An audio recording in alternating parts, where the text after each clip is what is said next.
Hi, Dan Gibson here. Are you considering starting a home-based business?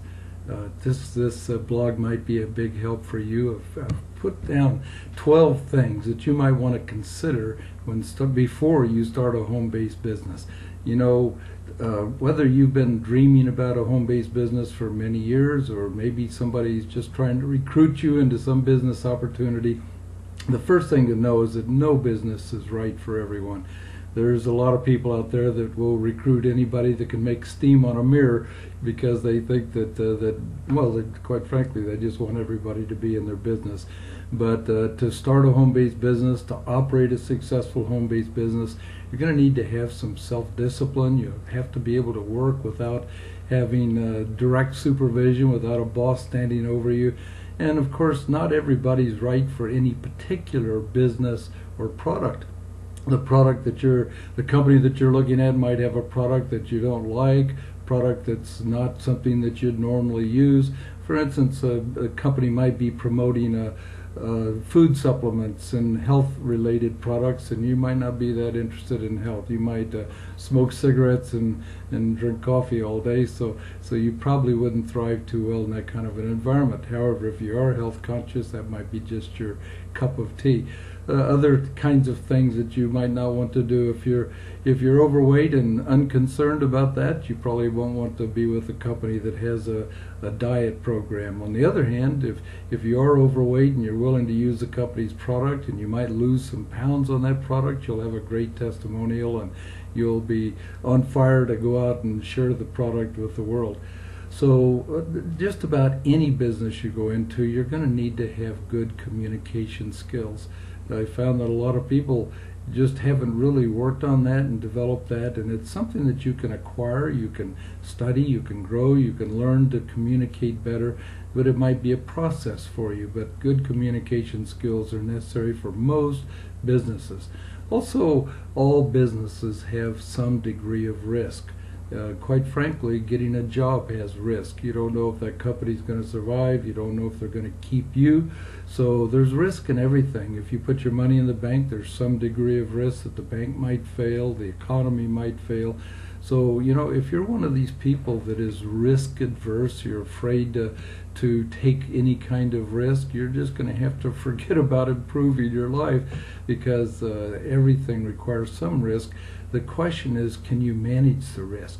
See, if you put money in the stock market, it's like going to Las Vegas. It might go up, it might go down. But if you can develop an asset that you have some control over, now you can manage your own risk. You can think, you can do things, you can study, you can get help. And so it's not about avoiding all risk. It's about having risks that you can contemplate, you can control those risk factors, and that's really an important thing. Now, most big businesses, or if you start a franchise or something like that, you put a lot of money at risk. But in a home-based business, usually the investment is very minimal, and most home-based businesses don't require you to quit your job and to go cold turkey out into the world. So even though most businesses like restaurants and storefronts fail, it's very difficult actually to fail in a home-based business. What I've discovered over the years is that people come into the home-based arena and they say that they failed, but really what they did was quit. Because if you don't have a lot of overhead and you don't have things that are driving you broke, then if you'll press on and continue and learn and grow, you'll eventually succeed. So in a home-based business, most people don't fail, they just quit. So be one of those people that doesn't quit, and you won't have to worry about that. So very small risk. Of course, a lot of us think of security as having a job. And, I think more and more people today understand that there's no real security in a job that somebody else controls.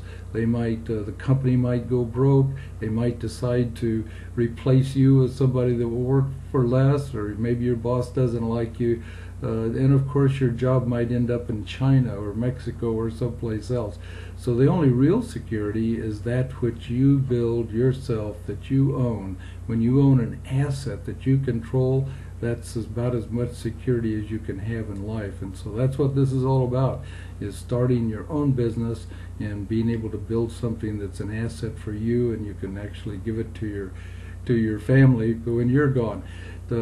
Also, I want to talk about the difference between linear income and residual income. Linear income is when you work for an hour, you get paid for an hour, or maybe you get paid by the week or by the month.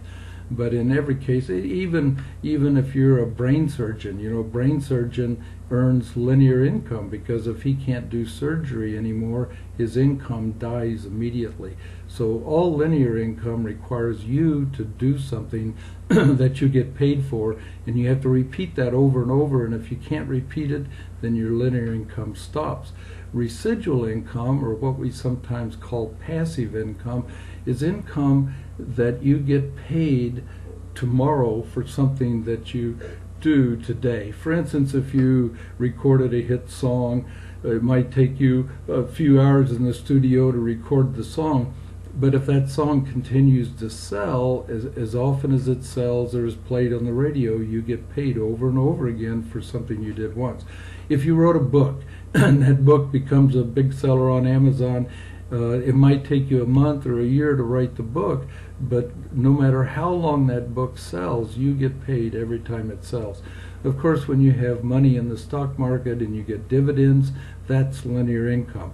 If you have money in a savings account, you earn the money once, but you put it in the savings account, and the interest that you receive is passive income. A lot of people call rental properties passive income. My wife and I have owned a lot of rental properties, and I don't think it's too passive, because there's always collections and repairs that need to be made. But nonetheless, you buy the house and you rent it out, and every month you get that rent check coming in, so that's usually considered passive or residual income. But the big thing is that poor people work for wages, and the wealthy receive passive income, that they receive income month after month after month, year after year, from an asset that they have. And of course, most of us don't have it. We just work for money. So remember that the poor work for a paycheck, and the wealthy have money working for them. We work for money, or most poor people work for money. The wealthy have money working for them. They create assets that pay for them. So it's good to have passive income, and you might be one of those people that says, well, I don't have a big stock portfolio, I don't have $1 million in the bank that would produce income, I don't have a bunch of rental properties. So a small home-based business might be the answer for you to be able to create an asset, to create residual income, starting with just a few dollars, or even like my wife and I started our business when we were totally broke. So you can create something that can produce a whole new life for you, and retirement and all of that. So of course, the other thing is leverage. Your boss has leverage. He gets paid for the accomplishment of what you and all the other workers and he does. So, if you're a general, you have the leverage of all the soldiers underneath you that accomplishes a bigger task. Henry Ford had assembly lines with people making the Model Ts and everything, and that's leverage. And most of us don't have leverage. We just get paid for what we are able to do. But in for instance, a network marketing company, you create leverage. Debbie and I started an organization in 1997 that grew to 38,000 people. And so, it's just amazing how we were getting paid a little bit on thousands and thousands of hours of work every single week, and that is exciting. So it's not really unique. Network marketing is not unique. It's the same principle that's used by all the wealthy people forever, is that they have leverage, but you might not have leverage. And of course, for most people to create leverage, they have to hire a lot of people, and that takes a lot of money. But in networking, everybody is able to build their own business. You get paid for helping the company build the business, and you create leverage, which leads to passive or residual income. It's pretty exciting. If you've got a better idea, let me know what it is. But for most of us, it's a poor man's way to create wealth and financial freedom. So nobody, when I joined the Marine Corps many years ago, nobody asked me if I wanted to be a general. And when you got a job with your present company, chances are they didn't ask you if you wanted to be the president or the CEO. They just wanted you to do a job. But in networking, you are your own boss. You own your own company. And of course, it's true of all the other types of small business as well. You could start a tree trimming business, a lawn service, a computer repair company. You could do house cleaning or office cleaning. There's lots of different ways to start a business, but I got to tell you that most of those types of things are just a self-employment job. You don't have a boss, but you're on that treadmill. If you're getting paid to clean offices, you have to keep doing that forever because it's not residual, although you could hire some employees and get paid a little override on what they do. You pay them $10 an hour and you're billing out maybe $20 or $30 an hour, so that's a possibility.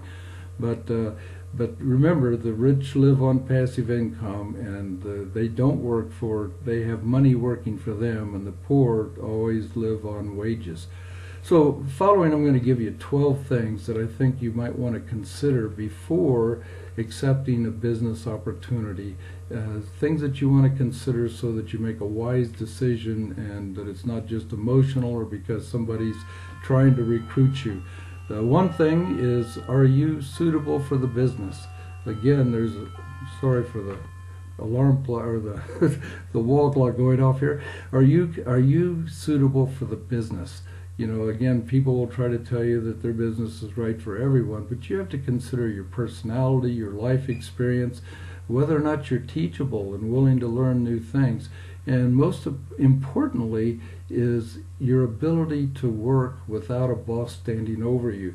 Because if you have to be supervised to work, you're going to fail. I've just got to tell you, you have to be able to be your own boss, which means setting your own hours, working when you need to work, not when you just feel like it. Be a good boss of yourself and develop some self-discipline, because if you don't have a boss, some people just literally don't work. So you have to have some self-discipline to work to build yourself a new future and an asset. I like the quote that we're willing to do today what other people are unwilling to do so that we can have a life that they'll never enjoy. My wife and I have traveled all over the world mostly for free, and we've had wonderful lifestyle, been able to travel with our children and be at home with our kids to raise our 5 kids. And so it's an exciting thing to have a freedom lifestyle and income, but it takes some self-discipline. Number 2 is demand for the product. There's a lot of the so-called business opportunities that are just selling hype and some kind of snake oil that's supposed to do things for you, and a lot of times they're just schemes. And most people join these schemes with the lure of money. I can make a lot of money. And they don't really consider, is this a product that there's a demand for, that people need it and want it? And have you even tried the product? Number 3 is, do you love the product or service? Have you tried the product and you think it's great and you think everybody should enjoy this product and you feel like telling the world about it? It's really important. And then the value of the product. A lot of products that are sold in network marketing companies are vastly overpriced. Now, I realize that sometimes companies have a superior product that's worth more than the products that are on the shelf, but you may need to make that determination. Is it some juice, that sells for $30 a bottle that you could find the same juice for $8, somewhere else, or $4 or $5. I'm not saying, I'm just asking you that you need to determine whether or not the product really offers value. I don't know about you, but I don't want to to promote a product to my friends and family, for instance, that they should buy, not because it's a good value, but simply because they need to buy it for me. You know, I don't want that. I want to give them real value. I want to give them products that will help them.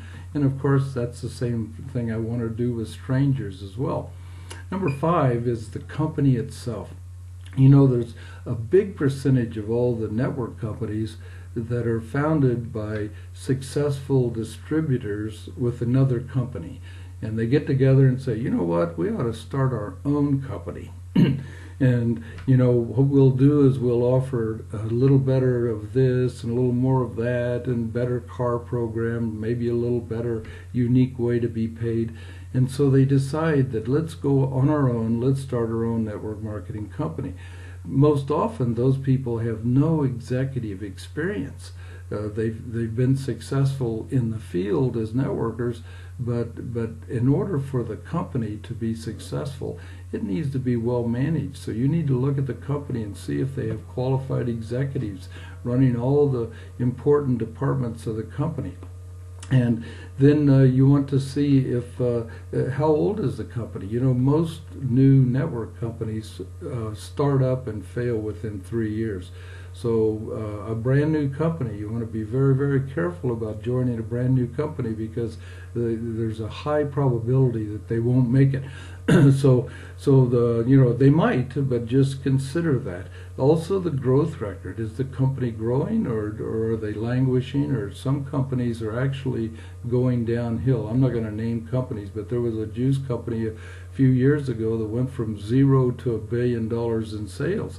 But once they reached that, they started going back the other direction. So obviously, you want to be on a company with a company that's growing, not a company that's going.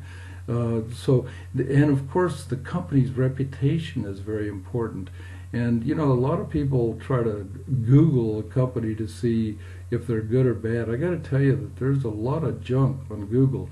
As a matter of fact, if you search for most companies, you'll find that most of the things that come up in the search engines first have been put there by competitors and people that have something else that they're trying to do to you.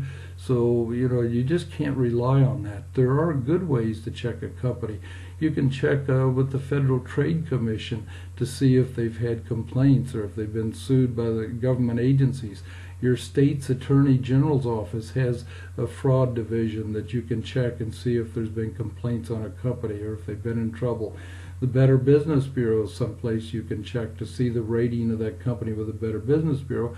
And of course, if the company doesn't pay its bills, then they're likely to be ready to go out of business. So Dun & Bradstreet is the credit reporting agencies for businesses, and I don't believe you can get a Dun & Bradstreet or D&B report without being a member, but you might ask your banker or someone that is a member of Dun & Bradstreet to run a check for you to see if the company is reliable or not. Number 6 is the compensation plan. There's things that you want to know about the company. What percentage of the company's revenue is actually paid out to the field? What do you have to do to receive a check? I've got to tell you that there's a lot of companies, and I've been on some of them, that are treadmills. You can never get off. You know, you work hard every month to get paid, and at the end of the month, your volume goes to 0, and next month you start all over again, and it's a treadmill that you never get off of. There's other companies that have compensation plans that accumulate, where points that you're earning and however their compensation plan works carry over from month to month to month, so that you're not always on that treadmill starting over.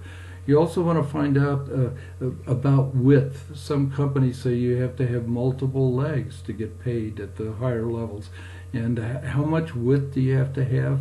How about minimum required orders? Do you have to spend so much money every month just in order to get paid? We've had to spend lots of money to get paid. It was always worthwhile to do it because we wanted to get paid, but it's certainly something to make sure that you understand. Recruiting minimum. Some companies say you have to recruit so many people before you get paid, and other companies say that you have to recruit so many people to reach ranks, but then you have to continue to recruit so many people in order to be active and get paid. So check these things out and understand these things, and if I can help you, I'd be glad to explain things to you as well. So another word that you might want to write down and check out is breakage. Breakage, B-R-E-A-K-A-G-E. Breakage is a trick that network marketing companies use to make a lot more money than I think they should. And what that means is, let's say you recruit Joe, and Joe recruits Sally, and Sally recruits Mary, and somebody in the middle there is not active, and yet there's income coming in through that particular distributor's business. And if they don't get paid, what happens to that money? It should roll up to the next active person. But a lot of companies don't pay breakage. They let it roll up to the company, and they make that money themselves. So I particularly think that companies that steal the breakage, that's not honest to the field. It should stay in the field, but a lot of times it doesn't. So another question to ask is, what do the top people earn? What do the top 10% earn? I know when I first joined the network marketing company with my wife, the people above me were averaging like $300,000 a year, and I thought, wow, I might not be the sharpest pencil in the drawer, but 10% of that, 30,000, would have been fine with me. So what are the people at the top? What are they making? Is it a real opportunity, or are people struggling, to make income with the company? Again, you might not end up in the top 10%, but why not shoot for it? And if it's good, go for it. When do they pay you?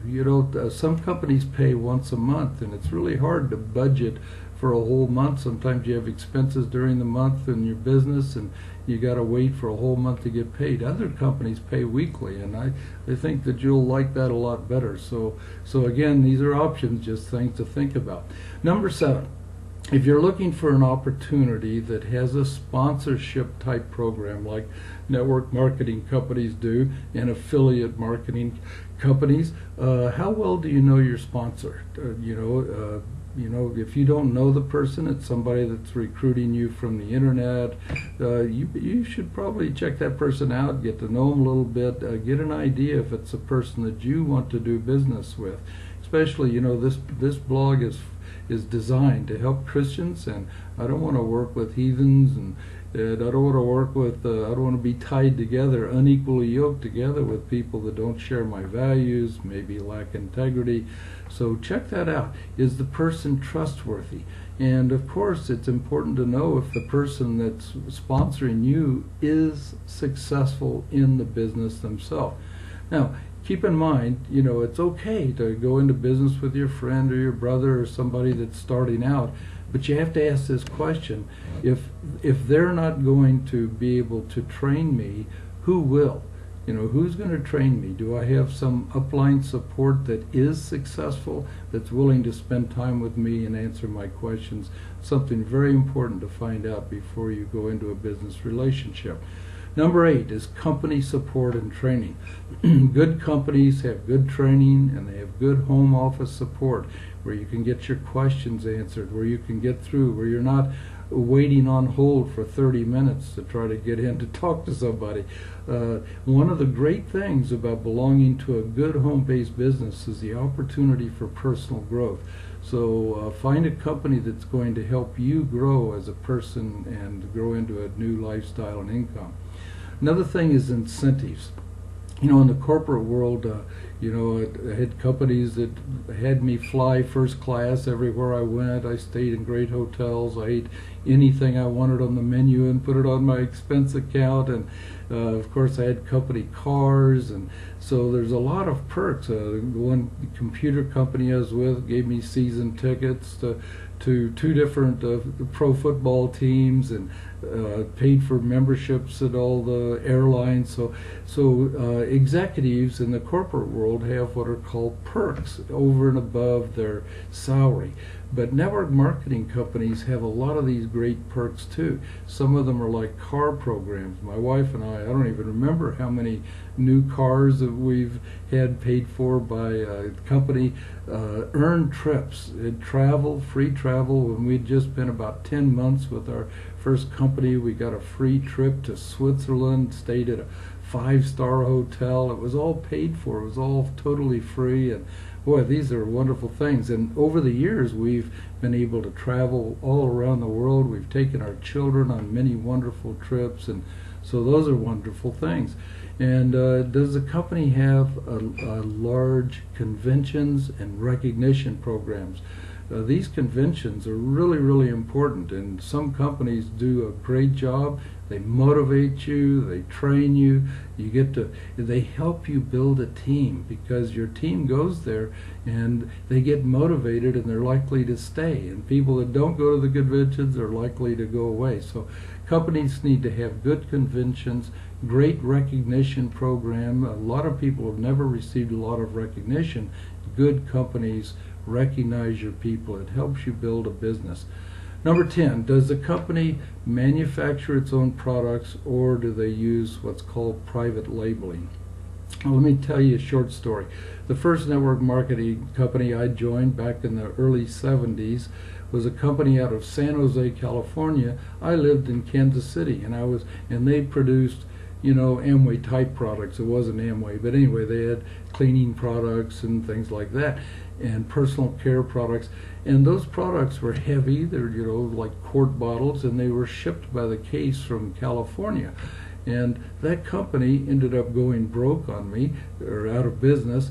And after they went out of business, I found out that the products that I was buying from California were actually manufactured right in Kansas City, where I lived, by a company called Interstate Oil Company. And this company didn't really have its own research and patents. It's called private labeling. These people that start network marketing companies can go to a vitamin manufacturer, and they will private label some food supplements for you. They will anything you want, they will private label it for you. And so these companies really aren't manufacturers. They don't have their own research and development and science departments and engineering departments. They're really just sales organizations selling somebody else's product. So if you like that, that's okay, but find out if the company is a manufacturing company, if they produce their own goods or services, or if they're just private labeling somebody else's products. Number 11 is product life cycle. Companies, products come and go, as you know. You don't want to go into business with the hula hoops and these ugly little dolls that were popular for a year or two, and then they're gone. So you want a product that has a future, a product that you can see going places in the future, and a company that's always coming out with new and unique things, so that you'll have a continuous business. You want a business that's going to pay you for years and years to come, not something that's a shot in the pan today. And in 1982 or around there, I bought my first VCR. It was a Panasonic 4-head VCR. They were only sold by authorized dealers. They weren't in any Walmarts or Kmarts, just VCR dealers. I paid $1,287 for that VCR, but by the end of the VCR's life cycle, you could buy one at Walmart for $49. So you don't want to get in on the end of a product. You want to get in on the beginning of product, where you can make great wealth bringing new technology to the world. Number 12 is tools. This is the last one. Does the company provide websites for presentations and customer orders? And if so, what do those tools cost? Does the company, this is really important, does the company have an automated marketing system? Or maybe the company doesn't, but maybe your upline or your sponsor has an automated marketing system that means that you don't have to do all the presentations yourself, that it's all automated, and you can use this automated system to do much of the work for you. So you don't have to. Another great thing about an automated marketing system is you don't have to have a lot of personal skill, because the system does the work for you. And of course, lastly, does the company have reasonably priced brochures and DVDs and other literature that you can use to build your business, or would you have to go out and create your own? Well, that's my list of 12 things. I hope it's helpful to you. Debbie and I want to congratulate you for for considering a home-based business. We think it's a wonderful thing. It's been such a beautiful thing for us. It's allowed us to have time and economic freedom. Building your own valuable asset is something that you'll probably never regret, and you'll be able to bless many people with your business and your products if you make a wise choice. My contact information is below if you have questions. Also appreciate liking us and telling other people about the blog. Maybe you can use this article, this blog, to help other people that you'd like to bring into the business. So God bless you. Hope you build a great business that'll bring glory to God. Thank you.